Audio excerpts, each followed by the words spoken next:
अच्छा, इसके अलावा मुझे आप ये बताएं कि like when it comes to अब जो फ्लड्स हैं वो तो obviously we have this climate change और जो हमारा चैलेंज है that is going to increase by every passing year. What sort of steps can we take to mitigate the intensity of these floods? Or what steps can we take to mitigate the impact and the damages? That's another way, and both answers are almost the same. Yeah. So we can analyze this question in different ways. One is at the community level, like what as a human being or as a lay person, what can you do? So one, of course, is one mitigation step is that build homes that are away from the river area or where floods are naturally expected. So that is your power. That is something that you or the village community can do. Again, safe spaces, safe structures, better structured, resilient structures, or climate smart or disaster prone or proof better structures, basically better infrastructure. So that is something that people can do. What can communities do? You can build banks. So there are projects where communities get involved and they help themselves. They donate their own funds, generate their own funds, and they build better protection walls or better dams. And when I say better dams, these are just smaller dams which communities can make themselves. But then again, okay, so what can the government do? Government, you have the ability to make large reservoirs or small medium reservoirs which are more cemented, which of course are more planned by civil engineers and properly designed, just like you would build a dam. But that is what the government can do. So better infrastructure to save water, to store water. Basically, you just need a place to store water. All that is coming in.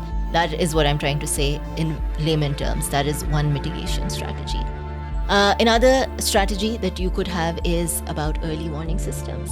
Please inform people better this time, faster, use different mechanisms. That is another way where you could work on forestation. That is also very important. Plant more trees, just basic climate change knowledge here.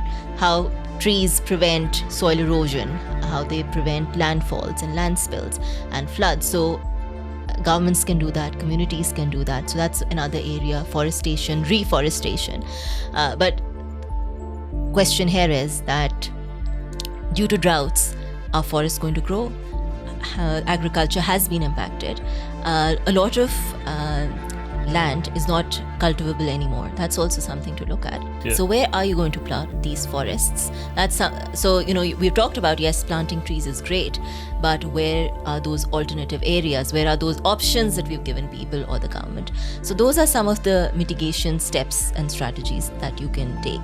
At the policy level, now we have heard this word, the disaster management plan or the local disaster management plans, where you involve people, they sit together, they decide what are the evacuation points, they decide the early warning system, they decide that, the village has to have a committee. So when a disaster happens, we inform people that as the village committee informs people that there is a disaster, evacuate, or you give instructions. So on that note, at the policy level, we also have to look at whether the larger disaster management policy, which we do have, it works fairly well. And there's always, when there's a policy, the challenge is always implementation. So implementation at national level, provincial level, district level, and then at the community level. That's also a thing, that is the policy actually translated into some actionable plans and outcomes. That's another angle to look at, that does that policy allow you? It does, but is it implemented? That is the big question mark. About steps that we can take. One are, again, the steps that a villager can take or that human being who's affected can take. Not now to prepare yourself better for the future, and then you have communities as collectives that can take.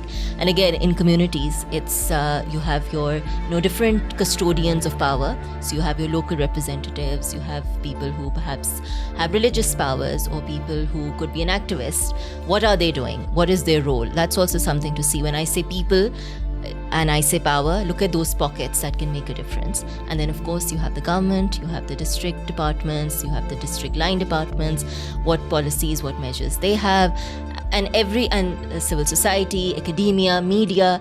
It's a collaborative effort. So we all have to see who can take which mitigation measures at which area or which level.